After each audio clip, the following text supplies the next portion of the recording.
Hello friends, मैं स्तुति आपका स्वागत करती हूँ ऑनलाइन स्टडी 0.1 में घटना चक्र बुक से। आज हम लोग आधुनिक भारत के इतिहास का चैप्टर 4 गवर्नर जनरल वायसराय का पार्ट 2 पढ़ेंगे। इससे पहले हम लोग पार्ट 1 में 50 क्वेश्चंस देख चुके हैं। अगर आप में से कोई भी कल का वीडियो नहीं देखे हैं तो जल्दी से जाके देख लीजिए। गवर्नर जनरल वायसराय को 3 पार्ट में डिवाइड किया गया है। आज हम लोग दूसरा पार्ट देखेंगे। चलिए चलते हैं अपने चैप्टर की ओर, पर उससे पहले थोड़ा सा चैप्टर रिवाइज कर लेते हैं, फिर एमसीक्यूज देखेंगे। तो चलिए चलते हैं अपने चैप्टर की ओर। Governor general viceroy. Lord Amherst का कार्यकाल 1823 से 1828 ईस्वी तक था। 1823 से 1828 ईस्वी तक था। चलिए इसके समय की मुख्य घटना और कार्य देखते हैं। लॉर्ड एमहर्स्ट के समय में प्रथम आंग्ल बर्मा युद्ध 1824 से 1826 ईस्वी में लड़ा गया। प्रथम आंग्ल बर्मा युद्ध कब लड़ा गया? 1824 से 1826 ईस्वी में। किसके काल में? लॉर्ड एमहर्स्ट के काल में। 1826 ईस्वी में बर्मा और अंग्रेजों के बीच यांडबू की संधि हुई। 1826 ईस्वी में बर्मा और अंग्रेजों के बीच यांडबू की संधि हुई। 1824 में बैरकपुर का सैन्य विद्रोह भी इसी के समय हुआ था। 1824 में बैरकपुर का सैन्य विद्रोह भी इसी के समय हुआ था। बैरकपुर का सैन्य विद्रोह किसके समय हुआ था? लॉर्ड एमहर्स्ट के समय हुआ था। कब? 1824 ईस्वी में। लॉर्ड विलियम बेंटिक इम्पॉर्टेंट है, ये एग्जाम में इससे रिलेटेड क्वेश्चंस पूछे जाते हैं। तो चलिए देखते हैं लॉर्ड विलियम बेंटिक का कार्यकाल कब से कब तक था। तो लॉर्ड विलियम बेंटिक का कार्यकाल 1828 से 1835 तक था। 1828 से 1835 तक था। 1803 ईस्वी में लॉर्ड विलियम बेंटिक मद्रास का गवर्नर था। 1803 ईस्वी में लॉर्ड विलियम बेंटिक मद्रास का गवर्नर था।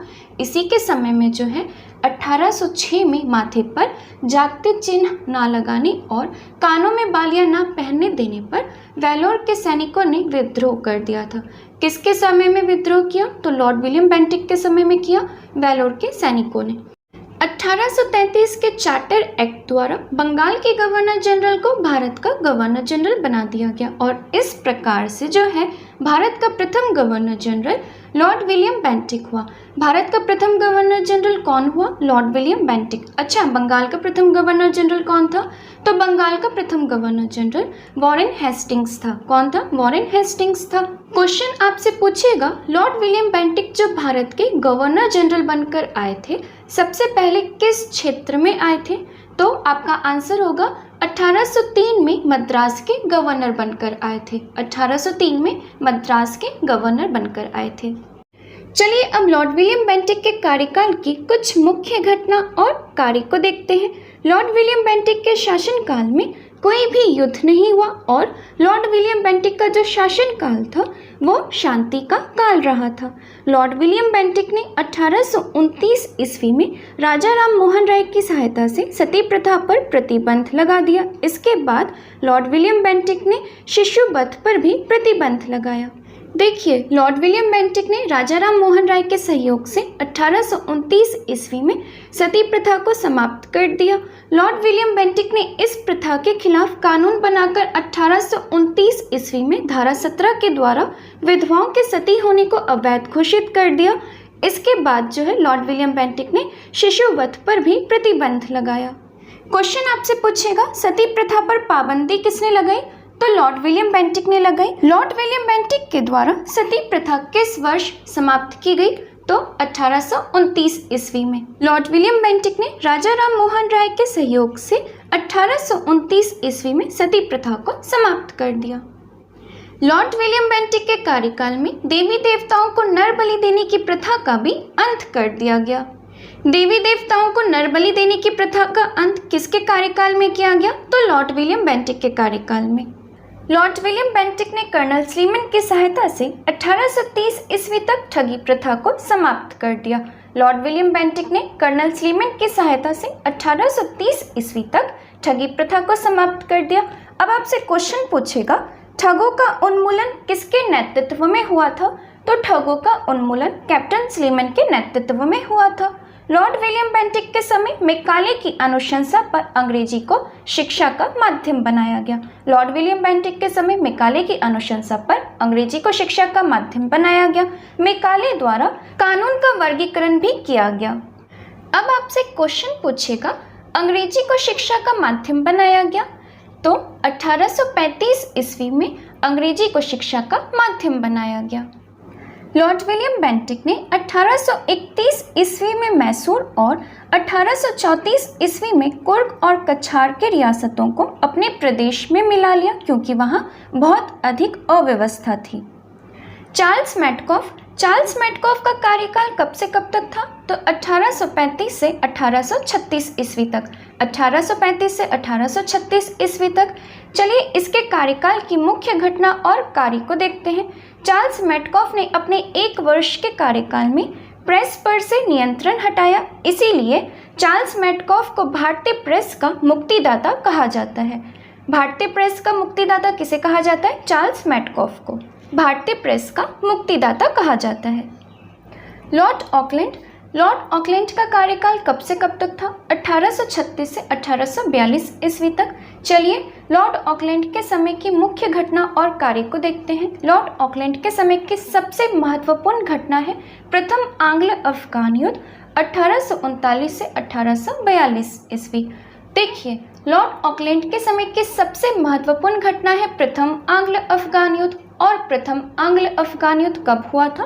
1839 से 1842 ईस्वी में। 1839 ईस्वी में इसने कलकत्ता से दिल्ली तक ग्रैंड ट्रंक रोड का मरम्मत करवाया।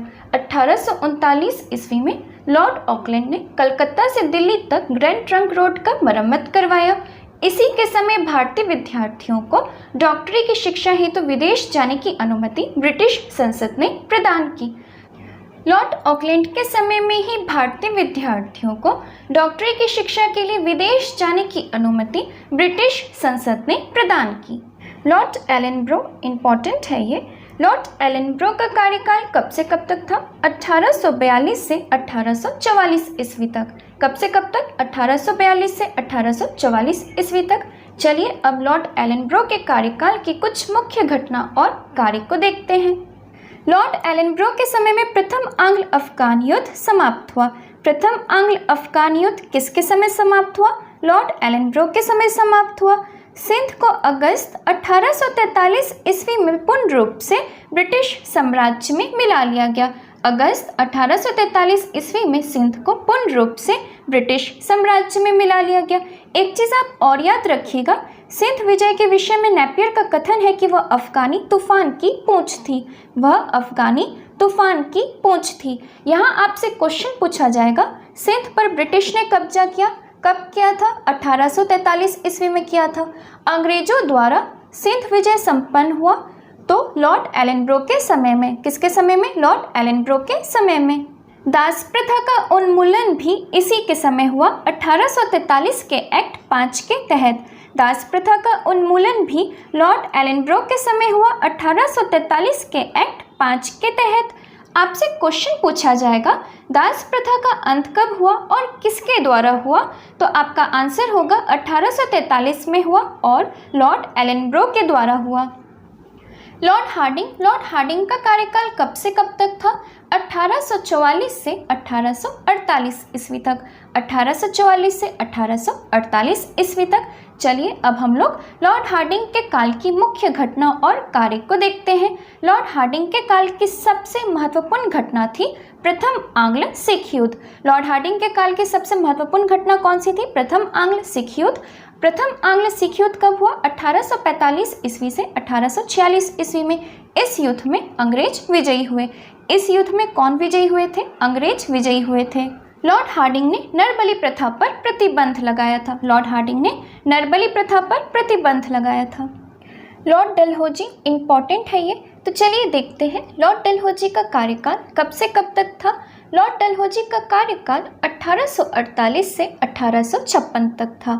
1848 से 1856 तक। चलिए हम लोग लॉर्ड डलहौजी के काल की मुख्य घटना और कार्य को देखते हैं।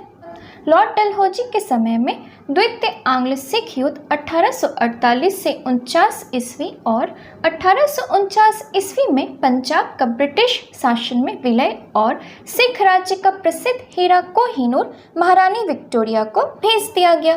देखिए, लॉर्ड डलहौजी के समय में द्वितीय आंग्ल सिख युद्ध हुआ था। कब से कब तक? 1848 से 1849 तक। और 1849 ईस्वी में पंजाब का ब्रिटिश शासन में विलय लॉर्ड डलहौजी के समय में हुआ था। पंजाब का ब्रिटिश शासन में विलय लॉर्ड डलहौजी के समय में हुआ था 1849 में। और सिख राज्य का प्रसिद्ध हीरा कोहिनूर महारानी विक्टोरिया को भेज दिया गया।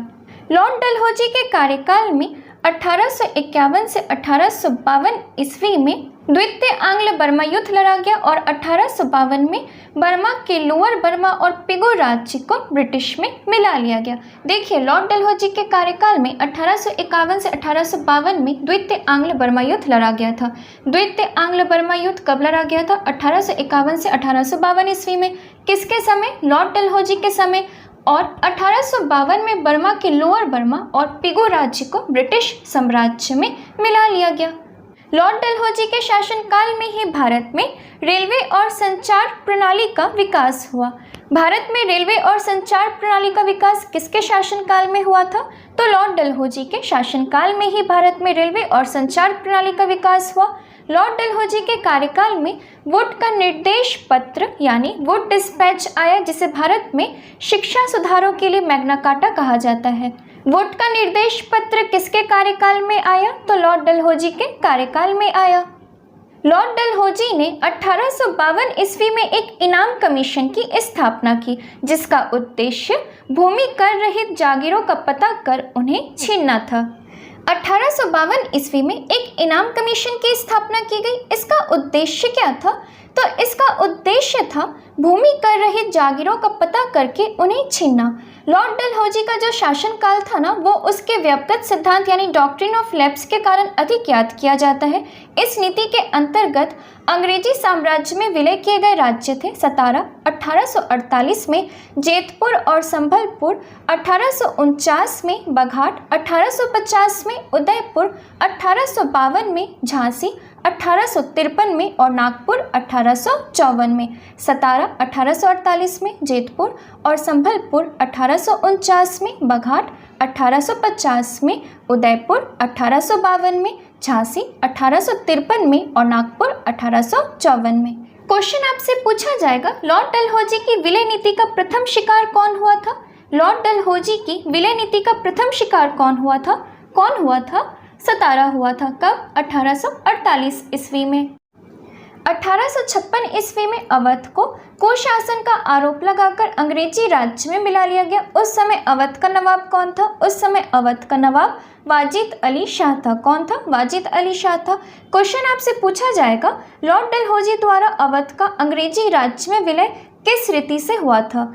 लॉर्ड डलहौजी द्वारा अवध का अंग्रेजी राज्य में विलय किस रीति से हुआ था? किस रीति से हुआ था? कुप्रशासन के कारण हुआ था। ब्रिटिश साम्राज्य में अवध का विलय हुआ था 1856 ईस्वी में।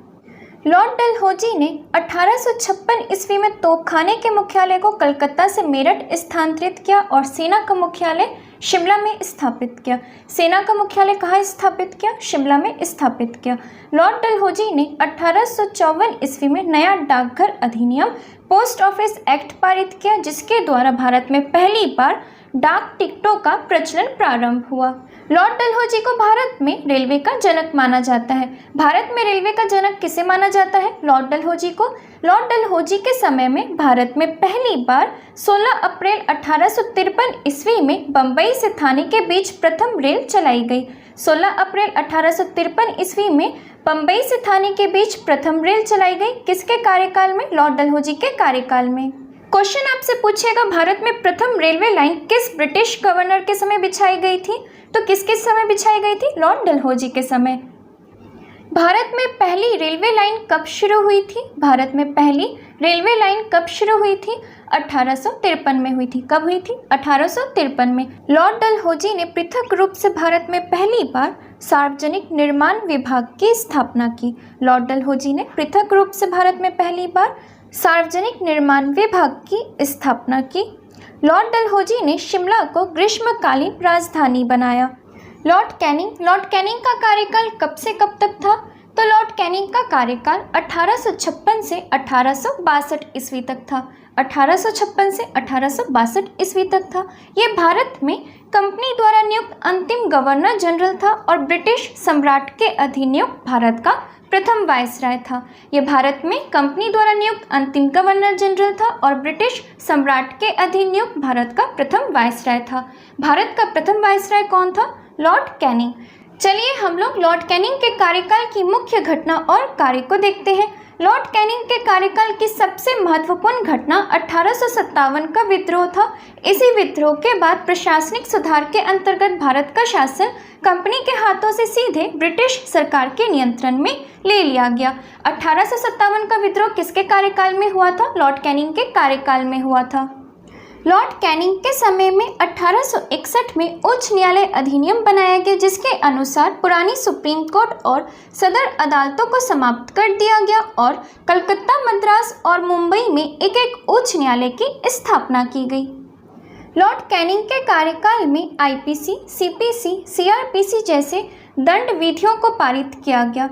1861 का भारतीय परिषद अधिनियम कैनिंग के समय में ही पारित हुआ। 1861 का भारतीय परिषद अधिनियम लॉर्ड कैनिंग के समय में ही पारित हुआ। लॉर्ड कैनिंग के समय में ही विधवा पुनर्विवाह अधिनियम 1856 ईस्वी में स्वतंत्र रूप से लागू हुआ। क्वेश्चन आपसे पूछा जाएगा, विधवा पुनर्विवाह अधिनियम किसके शासन में क्रियान्वित किया गया? तो लॉर्ड कैनिंग के शासनकाल में। लॉर्ड कैनिंग के समय में ही 1857 में कलकत्ता, मद्रास और बम्बई में विश्वविद्यालयों की स्थापना की गई। लॉर्ड कैनिंग के समय में ही 1857 में कलकत्ता, मद्रास और बम्बई में विश्वविद्यालयों की स्थापना की गई। लॉर्ड कैनिंग के कार्यकाल में ही भारतीय इतिहास का प्रसिद्ध नील विद्रोह भी हुआ। चलिए अब हम लोग चलते हैं अपने एमसीक्यूज की तरफ। आज के हमारे इस वीडियो का पहला क्वेश्चन है, लॉर्ड डलहौजी की विलय नीति का प्रथम शिकार निम्नलिखित में से कौन हुआ था? लॉर्ड डलहौजी की विलय नीति का प्रथम शिकार निम्नलिखित में से कौन हुआ था? तो देखिए, लॉर्ड डलहौजी की जो विलय नीति थी उसका प्रथम शिकार सतारा हुआ था। और कब हुआ था? तो 1848 में हुआ था। कब हुआ था? 1848 में हुआ था। तो इस क्वेश्चन का सही आंसर है option number B, Satara. Correct answer option number B.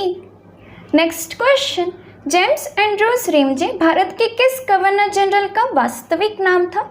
James Andrews Ramsay Bharat के किस गवर्नर जनरल का वास्तविक नाम था?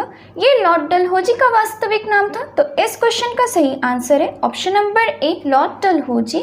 लॉर्ड डलहौजी से आप याद रखिएगा कि लॉर्ड डलहौजी को रेलवे का जनक माना जाता है। लॉर्ड डलहौजी ने 1852 ईस्वी में एक इनाम कमीशन की स्थापना की। नेक्स्ट क्वेश्चन, अंग्रेजों द्वारा सिंध विजय संपन्न हुआ। अंग्रेजों द्वारा सिंध विजय संपन्न हुआ। अंग्रेजों द्वारा सिंध विजय लॉर्ड एलनब्रो के समय संपन्न हुआ। तो इस क्वेश्चन का सही आंसर है ऑप्शन नंबर ए, लॉर्ड एलनब्रो के समय। अच्छा, लॉर्ड एलनब्रो का कार्यकाल कब से कब तक था? तो लॉर्ड एलनब्रो का कार्यकाल 1842 से 1844 ईस्वी तक था और अगस्त 1843 ईस्वी में सिंध को पूर्ण रूप से ब्रिटिश साम्राज्य में मिला लिया गया था। और एक चीज़ याद रखिएगा, सिंध विजय के बारे में नेपियर का कथन है कि वह अफगानी तूफान की पूंछ थी और रविवार की छुट्टी की शुरुआत 1843 ईस्वी से हुई। इसे भी याद रखिएगा, एग्जाम में क्वेश्चन पूछा जाता है। नेक्स्ट क्वेश्चन, सिंध पर ब्रिटिश ने कब्जा किया। सिंध पर ब्रिटिश ने कब्जा किया। तो सिंध पर ब्रिटिश ने कब्जा किया था लॉर्ड एलनब्रो के कार्यकाल में। अब लॉर्ड एलनब्रो का कार्यकाल कब से कब तक था? तो 1842 से 1844 ईस्वी तक। 1842 से 1844 ईस्वी तक था और सिंध पर कब्जा किया था 1843 ईस्वी में। तो इसका करेक्ट आंसर क्या है? Option number A. Next question, निम्नलिखित में से कौन अवध का ब्रिटिश रेजिडेंट था जब अवध का ब्रिटिश साम्राज्य में विलय हुआ? निम्नलिखित में से कौन अवध का ब्रिटिश रेजिडेंट था जब अवध का ब्रिटिश साम्राज्य में विलय हुआ? तो इस क्वेश्चन का सही आंसर है option number A, James Outram. देखिए 1854 में होता क्या है, तो 1854 ईस्वी में जो स्लीमन रहता है उसके स्थान पर जेम्स आउट्रम को अवध का ब्रिटिश रेजिडेंट बनाया गया था और उसने कहा कि अवध का प्रशासन जो है बहुत दूषित है और जनता की अवस्था बहुत सोचहीन है, और आउट्रम की रिपोर्ट को अवध के अधिग्रहण का आधार बनाया गया था और अवध को अंग्रेजी राज्य में विलय कर लिया गया था।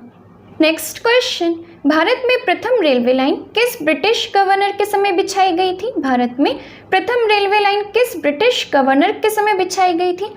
तो देखिए भारत में प्रथम रेलवे लाइन लॉर्ड डलहौजी के समय बिछाई गई थी। तो इस क्वेश्चन का सही आंसर है option number A, Lord Dalhousie. प्रथम रेलवे लाइन 1853 ईस्वी में मुंबई से थाने, कहाँ से कहाँ तक? मुंबई से थाने के बीच लॉर्ड डलहौजी के समय बिछाई गई थी। लॉर्ड डलहौजी से कुछ और भी याद रख सकते हैं, जैसे कि लॉर्ड डलहौजी ने 1854 ईस्वी में नया डाकघर अधिनियम पारित किया और भारत में पहली बार डाक टिकट का प्रचलन प्रारंभ हुआ। नेक्स्ट क्वेश्चन, भारत में प्रथम रेल लाइन का निर्माण किन नगरों के बीच हुआ था? भारत में प्रथम रेल लाइन का निर्माण किन नगरों के बीच हुआ था? तो देखिए भारत में प्रथम रेल लाइन का निर्माण जो है वो बम्बई और थाने के बीच हुआ था 16 अप्रैल 1853 को। कब हुआ था? 16 अप्रैल 1853 को। तो इस क्वेश्चन का सही आंसर क्या हो गया? ऑप्शन नंबर बी, बम्बई और Thane. Correct answer option number B. Next question, Bharat में पहली रेलवे लाइन कब शुरू हुई? भारत में पहली रेलवे लाइन कब शुरू हुई? तो देखिए भारत में पहली रेलवे लाइन 16 अप्रैल कब हुई थी? 16 अप्रैल 1853 को शुरू हुई थी। तो इस क्वेश्चन का सही आंसर क्या है? Option number A. Next question, किस कंपनी ने सर्वप्रथम भारत में रेल यात्रा प्रारंभ की? किस कंपनी ने सर्वप्रथम भारत में रेल यात्रा प्रारंभ की? ग्रेट इंडियन पेनिनसुला रेलवे ने किया था। तो इस क्वेश्चन का सही आंसर क्या है? Option number B, great Indian peninsula railway. देखिए 1853 ईस्वी में बम्बई के बोरी बंदर स्टेशन से थाने के मध्य भारत में सर्वप्रथम रेल यात्रा का प्रारंभ किया गया था, और किसके द्वारा? तो ग्रेट इंडियन पेनिनसुला रेलवे के द्वारा किया गया था। तो इस क्वेश्चन का सही आंसर क्या है? Option number B. Next question, British भारतीय राज्य क्षेत्र का अंतिम प्रमुख विस्तार हुआ? ब्रिटिश भारतीय राज्य क्षेत्र का अंतिम प्रमुख विस्तार हुआ। तो देखिए ब्रिटिश भारतीय राज्य क्षेत्र का अंतिम विस्तार जो था वो डफरिन के समय में हुआ था। तो इस क्वेश्चन का सही आंसर है ऑप्शन नंबर ए, डफरिन के समय में। अच्छा, डफरिन का कार्यकाल कब से कब तक था? तो डफरिन का कार्यकाल 1884 से 1888 तक था। कब से कब तक था? 1884 से 1888 तक था। देखिए 1885 में तृतीय आंग्ल बर्मा युद्ध होता है, फिर 1886 को बर्मा को ब्रिटिश राज्य में मिला लिया जाता है, जो ब्रिटिश भारतीय राज्य क्षेत्र का अंतिम प्रमुख विस्तार था। तो इस क्वेश्चन का सही आंसर क्या होगा? ऑप्शन नंबर ए, डफरिन के समय में। Next question, public workers department को 1845 से 1855 के दौरान स्वरूप देने वाले थे। पब्लिक वर्कर्स डिपार्टमेंट को 1845 से 1855 के दौरान स्वरूप देने वाले थे। इसका करेक्ट आंसर है option number A, Lord Dalhousie. Correct answer option number A.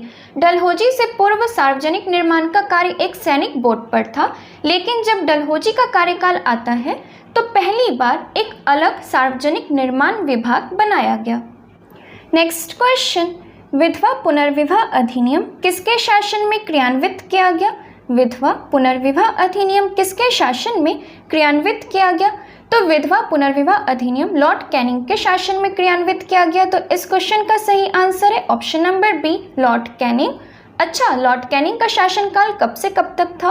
तो लॉर्ड कैनिंग का शासनकाल 1856 से 1862 ईस्वी तक था। कब से कब तक था? 1856 से 1862 ईस्वी तक था। लॉर्ड कैनिंग भारत का प्रथम वायसराय था। लॉर्ड कैनिंग भारत का प्रथम वायसराय था। बात करते हैं विधवा पुनर्विवाह अधिनियम की, तो ईश्वर चंद्र विद्यासागर के अथक प्रयासों के फलस्वरूप लॉर्ड कैनिंग जो है वो विधवा पुनर्विवाह अधिनियम 1856 पारित करता है, और इस अधिनियम के नियम 15 के तहत विधवा विवाह को वैध मान लिया जाता है और इस विवाह से उत्पन्न हुए बालक को भी वैध घोषित कर दिया जाता है। नेक्स्ट क्वेश्चन, 1 नवंबर 1858 को महारानी विक्टोरिया का घोषणा पत्र इलाहाबाद में पढ़कर सुनाया था। 1 नवंबर 1858 को महारानी विक्टोरिया का घोषणा पत्र इलाहाबाद में पढ़कर सुनाया था। तो किसने सुनाया था? लॉर्ड कैनिंग ने सुनाया था। तो इस क्वेश्चन का सही आंसर है option number B, Lord Canning ने। देखिए बात यहाँ हो रही है 1858 की। और लॉर्ड कैनिंग का शासनकाल कब से कब तक था? लॉर्ड कैनिंग का शासनकाल 1856 से 1862 तक था। 1856 से 1862 तक था। 1857 की महान क्रांति का सबसे महत्वपूर्ण परिणाम था महारानी की उद्घोषणा। तो इस क्वेश्चन का सही आंसर है option number B. Next question, निम्न में से कौन एक भारत का प्रथम वायसराय था? निम्न में से कौन एक भारत का प्रथम वायसराय था? देखिए इस क्वेश्चन का सही आंसर है option number C, Lord Canning. Lord Canning जो था ये भारत में कंपनी द्वारा नियुक्त अंतिम गवर्नर जनरल था और ब्रिटिश सम्राट के अधीन नियुक्त भारत का प्रथम वायसराय था। इस क्वेश्चन का सही आंसर क्या है? Option number C, Lord Canning. Next question, 1 नवंबर 1858 को महारानी विक्टोरिया का घोषणा पत्र पढ़कर सुनाया था लॉर्ड कैनिंग ने। 1 नवंबर 1858 को महारानी विक्टोरिया का घोषणा पत्र पढ़कर सुनाया था लॉर्ड कैनिंग ने। आपसे पूछ रहा है कि कहाँ सुनाया था? तो कहाँ सुनाया था? इलाहाबाद में सुनाया था। तो इस क्वेश्चन का सही आंसर क्या होगा? Option number A. Next question, अपने पुत्र के स्थान पर दूसरे उत्तराधिकारी को गोद लेने के अधिकार को पुनः स्थापित किया था। अपने पुत्र के स्थान पर दूसरे उत्तराधिकारी को गोद लेने के अधिकार को पुनः स्थापित किया था। इसका करेक्ट आंसर है ऑप्शन नंबर डी, 1858 की सम्राज्ञी की घोषणा ने। देखिए विजय और विलय की नीति का पूर्णतः परित्याग कर दिया गया और देशी राज्यों के शासकों को उत्तराधिकारी गोद लेने की अनुमति दी गई। तो इस क्वेश्चन का सही आंसर क्या है? Option number D. Next question, महारानी विक्टोरिया को भारत की साम्राज्ञी नियुक्त किया गया। महारानी विक्टोरिया को भारत की साम्राज्ञी नियुक्त किया गया। इस क्वेश्चन का सही आंसर है ऑप्शन नंबर सी, 1877 में। Correct answer option number C. देखिए राजसी उपाधि अधिनियम, रॉयल टाइटल एक्ट्स, उसके तहत 1876 में पारित किया गया था ये एक्ट और इसी अधिनियम के तहत जो है महारानी विक्टोरिया को 1 जनवरी 1877 को दिल्ली दरबार में भारत की साम्राज्ञी घोषित किया जाता है। तो इस क्वेश्चन का सही आंसर क्या होगा? Option number C. Next question, निम्नलिखित में से किस गवर्नर जनरल ने भारत में दास प्रथा को समाप्त किया था? निम्नलिखित में से किस गवर्नर जनरल ने भारत में दास प्रथा को समाप्त किया था? तो भारत में दास प्रथा समाप्त किया था लॉर्ड एलनब्रो ने 1843 के एक्ट 5 के द्वारा। तो इस क्वेश्चन का सही आंसर क्या है? ऑप्शन नंबर बी, लॉर्ड एलनब्रो ने। अच्छा, लॉर्ड एलनब्रो का कार्यकाल कब से कब तक था? तो लॉर्ड एलनब्रो का कार्यकाल 1842 से 1844 तक था। 1842 से 1844 तक था और प्रथम आंग्ल अफगान युद्ध जो था वो इसी के समय समाप्त हुआ था। ये भी आप याद रखिएगा। नेक्स्ट क्वेश्चन, निम्न युग्मों में से कौन सा एक सही सुमेलित है? निम्न युग्मों में से कौन सा एक सही सुमेलित है? तो चलिए देखते हैं कौन सुमेलित है।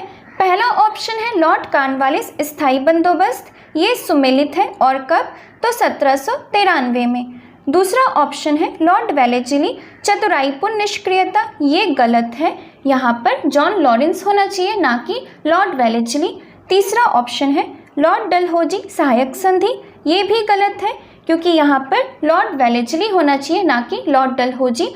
चौथा ऑप्शन है लॉर्ड कैनिंग भारतीय राष्ट्रीय कांग्रेस की स्थापना, ये भी गलत है क्योंकि भारतीय राष्ट्रीय कांग्रेस की स्थापना लॉर्ड डफरिन के समय में होती है, ना कि लॉर्ड कैनिंग के समय में। तो इस क्वेश्चन का सही आंसर क्या है? Option number A. Next question, निम्नांकित में किसका सुमेल नहीं है? निम्नांकित में किसका सुमेल नहीं है? तो चलिए देखते हैं कौन सुमेल नहीं है। पहला ऑप्शन है लॉर्ड कॉर्नवालिस स्थायी बंदोबस्त, ये सही है। दूसरा ऑप्शन है लॉर्ड वेलेस्ली सहायक संधि, ये भी सही है। तीसरा ऑप्शन है लॉर्ड डलहौजी व्यवगत का सिद्धांत, ये भी सही है। और चौथा ऑप्शन है लॉर्ड कैनिंग उच्चतम निष्क्रियता, ये गलत है क्योंकि यहाँ लॉर्ड कैनिंग नहीं जॉन लॉरेंस होना चाहिए। तो इसका करेक्ट आंसर क्या है? ऑप्शन नंबर डी, ये सुमेल नहीं है। नेक्स्ट क्वेश्चन, स्थायी बंदोबस्त किसके शासनकाल में प्रारंभ किया गया था? स्थायी बंदोबस्त किसके शासनकाल में प्रारंभ किया गया था? Lord Cornwallis. स्थायी बंदोबस्त लॉर्ड कॉर्नवालिस के शासनकाल में प्रारंभ किया गया था। तो इसका करेक्ट आंसर है option number B, Lord Cornwallis. Lord Cornwallis ने स्थायी बंदोबस्त 1793 में प्रारंभ किया था।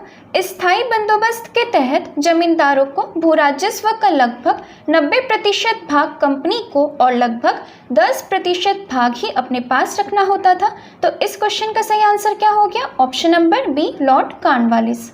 नेक्स्ट क्वेश्चन, निम्नांकित में से सही सुमेलित नहीं है। निम्नांकित में से सही सुमेलित नहीं है, तो चलिए देखते हैं कौन सुमेलित नहीं है। पहला ऑप्शन है लॉर्ड कॉर्नवालिस स्थायी बंदोबस्त, ये सही है। दूसरा ऑप्शन है लॉर्ड वेलेस्ली सहायक संधि प्रणाली, ये भी सही है। तीसरा ऑप्शन है लॉर्ड हेस्टिंग्स द्वितीय आंग्ल मराठा युद्ध, ये जो है ये गलत है। देखिए, द्वितीय आंग्ल मराठा युद्ध 1803 से 1805 के बीच हुआ था। किसके काल में? लॉर्ड वेलेस्ली के काल में हुआ था। और लॉर्ड हेस्टिंग्स के काल में तृतीय और अंतिम आंग्ल मराठा युद्ध हुआ था। अच्छा, तृतीय आंग्ल मराठा युद्ध कब हुआ था? तृतीय आंग्ल मराठा युद्ध 1817 से 1818 के बीच हुआ था। 1817 से 1818 के बीच हुआ था। चौथा ऑप्शन क्या है? लॉर्ड विलियम बेंटिक 1829 का 17वां रेगुलेशन, ये भी सही है। तो इस क्वेश्चन का सही आंसर क्या हो गया? Option number C, correct answer option number C. Next question, पेशवाई को कब समाप्त किया गया था? पेशवाई को कब समाप्त किया गया था? देखिए, तृतीय आंग्ल मराठा युद्ध 1817 से 1818 में हुआ था। कब हुआ था? 1817 से 1818 में हुआ था, जिसमें मराठों की हार हो जाती है और लॉर्ड हेस्टिंग पेशवा की गद्दी को 1818 में समाप्त कर देता है और पश्चिमी भारत में स्थित पेशवा का समस्त प्रदेश बम्बई प्रेसिडेंसी में मिला देता है। तो इस क्वेश्चन का सही आंसर क्या होगा? ऑप्शन नंबर बी, 1818 में। Correct answer option number B. Next question, निम्नलिखित में से किसने राजपुताना की देशी रियासतों के साथ वर्ष 1817 से 1818 की अधीनस्थ संधि की बातचीत की थी? निम्नलिखित में से किसने राजपुताना की देशी रियासतों के साथ वर्ष 1817 से 1818 की अधीनस्थ संधि की बातचीत की थी? तो ये किसने किया था? ये चार्ल्स मैटकॉफ ने किया था। तो इसका करेक्ट आंसर क्या है? Option number B, Charles Metcalfe. Next question, निम्न में से कौन सुमेलित नहीं है? निम्न में से कौन सुमेलित नहीं है? तो चलिए देखते हैं कौन सुमेलित नहीं है। पहला ऑप्शन है लॉर्ड कॉर्नवालिस स्थायी बंदोबस्त, ये सुमेलित है। दूसरा ऑप्शन है लॉर्ड वेलेस्ली सहायक संधि प्रणाली, ये भी सुमेलित है। तीसरा ऑप्शन है सर जॉन शोर आंग्ल नेपाल युद्ध, ये सुमेलित नहीं है। आंग्ल नेपाल युद्ध लॉर्ड हेस्टिंग्स के काल में हुआ था। चौथा ऑप्शन है लॉर्ड हेस्टिंग्स तृतीय आंग्ल मराठा युद्ध, ये भी सुमेलित है। तो इस क्वेश्चन का सही आंसर क्या हो गया? Option number C. Next question, निम्नलिखित में से कौन एक सही सुमेलित है? निम्नलिखित में से कौन एक सही सुमेलित है? तो चलिए देखते हैं कौन सुमेलित है। पहला ऑप्शन है लॉर्ड एलनब्रो अवध का विलीनीकरण, ये सुमेलित नहीं है क्योंकि लॉर्ड एलनब्रो के समय सिंध का अंग्रेजी राज्य में विलय किया गया था 1843 ईस्वी में। दूसरा ऑप्शन है लॉर्ड डलहौजी सिंध का विलीनीकरण, ये भी सही नहीं है क्योंकि लॉर्ड डलहौजी के समय कुशासन के आरोप में अवध का विलीनीकरण किया गया था 1856 ईस्वी में। तीसरा ऑप्शन है लॉर्ड वेलेस्ली चतुर्थ आंग्ल मैसूर युद्ध, ये सही है। चौथा ऑप्शन है सर जॉन शोर तृतीय आंग्ल मराठा युद्ध, ये भी गलत है क्योंकि तृतीय आंग्ल मराठा युद्ध जो था वो 1817 से 1818 में लॉर्ड हेस्टिंग्स के शासनकाल में हुआ था। तो इस क्वेश्चन का सही आंसर क्या है? Option number C. Option number C इसका करेक्ट आंसर है। नेक्स्ट क्वेश्चन, निम्नलिखित में से कौन सा युग्म सही सुमेलित नहीं है? निम्नलिखित में से कौन सा युग्म सही सुमेलित नहीं है? तो चलिए देखते हैं कौन सुमेलित नहीं है। पहला ऑप्शन है लॉर्ड डलहौजी अवध का विलीनीकरण, ये सही है। दूसरा ऑप्शन है लॉर्ड डफरिन भारतीय राष्ट्रीय कांग्रेस की स्थापना, ये भी सही है। तीसरा ऑप्शन है Lord William Bentinck charter act 1833 का पारित होना, ये भी सही है। चौथा ऑप्शन है लॉर्ड लीटन प्रथम आंग्ल अफगान युद्ध का प्रारंभ होना, ये गलत है। यहाँ लॉर्ड लिटन नहीं, जनरल ऑकलैंड होना चाहिए। अच्छा, प्रथम आंग्ल अफगान युद्ध कब हुआ था? प्रथम आंग्ल अफगान युद्ध 1839 से 1842 में हुआ था और इस टाइम भारत का गवर्नर जनरल था ऑकलैंड। लॉर्ड लिटन की बात करें तो लॉर्ड लिटन के समय द्वितीय आंग्ल अफगान युद्ध हुआ था जो 1878 से 1880 में हुआ था। तो इस क्वेश्चन का सही आंसर क्या है? Option number D. Correct answer option number D. Next question, निम्न में से कौन चतुराईपूर्ण निष्क्रियता की नीति के साथ जुड़ा है? निम्न में से कौन चतुराईपूर्ण निष्क्रियता की नीति के साथ जुड़ा है? इस क्वेश्चन का सही आंसर है option number D, John Lawrence. Correct answer option number D. चतुराईपूर्ण निष्क्रियता को हम लोग पॉलिसी ऑफ मास्टरली इनएक्टिविटी के नाम से जानते हैं। नेक्स्ट क्वेश्चन, भारत में अंग्रेजों के समय प्रथम जनगणना हुई। भारत में अंग्रेजों के समय प्रथम जनगणना हुई। तो देखिए, भारत में अंग्रेजों के समय में प्रथम जनगणना जो हुई थी वो लॉर्ड मेयो के कार्यकाल में हुई थी। तो इस क्वेश्चन का सही आंसर है option number C, Lord Mayo के कार्यकाल में। देखिए, लॉर्ड मेयो का शासनकाल कब से कब तक था? तो लॉर्ड मेयो का शासनकाल 1869 से 1872 ईस्वी तक था। 1869 से 1872 तक था और इसी के काल में 1872 में सर्वप्रथम जनगणना हुई थी। और अगर आपसे क्वेश्चन पूछ दे कि नियमित जनगणना कब हुई थी, तो नियमित जनगणना 1881 में शुरू हुई थी। नियमित जनगणना 1881 में शुरू हुई थी। लॉर्ड मेयो से कुछ और भी आप याद रखिएगा, जैसे कि लॉर्ड मेयो के काल में 1872 में अजमेर में मेयो कॉलेज की स्थापना हुई थी और 1872 में ही कृषि विभाग की स्थापना भी लॉर्ड मेयो के काल में हुई थी।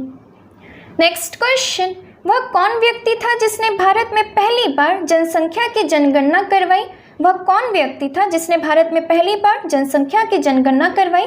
तो लॉर्ड मेयो ही करवाया 1872 में। तो इसका करेक्ट आंसर क्या हो गया? Option number D, Lord Mayo.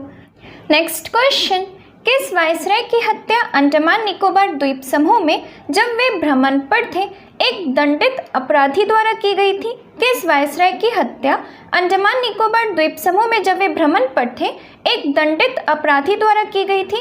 इस क्वेश्चन का सही आंसर है option number C, Lord Mayo. Correct answer option number C. अच्छा, लॉर्ड मेयो का कार्यकाल कब से कब तक था? तो 1869 से 1872 ईस्वी तक। कब तक? 1869 से 1872 ईस्वी तक था। मेयो ही ऐसा प्रथम गवर्नर जनरल था जिसकी हत्या उसके कार्यकाल में ही कर दी गई थी। इस क्वेश्चन का करेक्ट आंसर क्या है? Option number C. Next question, किस वायसराय की हत्या उसके कार्यकाल में की गई? किस वायसराय की हत्या उसके कार्यकाल में की गई? अभी जस्ट हमने देखा लॉर्ड मेयो की हत्या उसके कार्यकाल में ही कर दी गई थी। तो इसका करेक्ट आंसर क्या हो गया? Option number B, Lord Mayo. Correct answer option number B. Next question, Afghanistan के प्रति एक जोश भरी अग्र फॉरवर्ड नीति का अनुसरण करने वाला गवर्नर जनरल था। अफगानिस्तान के प्रति एक जोश भरी अग्र फॉरवर्ड नीति का अनुसरण करने वाला गवर्नर जनरल था। इस क्वेश्चन का सही आंसर है option number D, Lord Lytton. Correct answer option number D. Lord Lytton का कार्यकाल 1876 से 1880 तक था। लॉर्ड लिटन का कार्यकाल 1876 से 1880 तक था।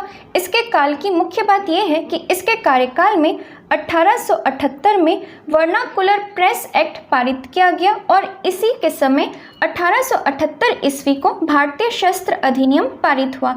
एक बात आप और याद रखिएगा, लॉर्ड लिटन ने सिविल सेवा परीक्षाओं में प्रवेश की अधिकतम आयु सीमा 21 वर्ष से घटाकर 19 वर्ष कर दी थी। नेक्स्ट क्वेश्चन, अफगानिस्तान के प्रति आक्रामक नीति किस वायसराय ने अपनाई थी? अफगानिस्तान के प्रति आक्रामक नीति किस वायसराय ने अपनाई थी? तो अफगानिस्तान के प्रति आक्रामक नीति लॉर्ड लिटन ने अपनाई थी। तो इस क्वेश्चन का सही आंसर क्या होगा? Option number B, Lord Liton.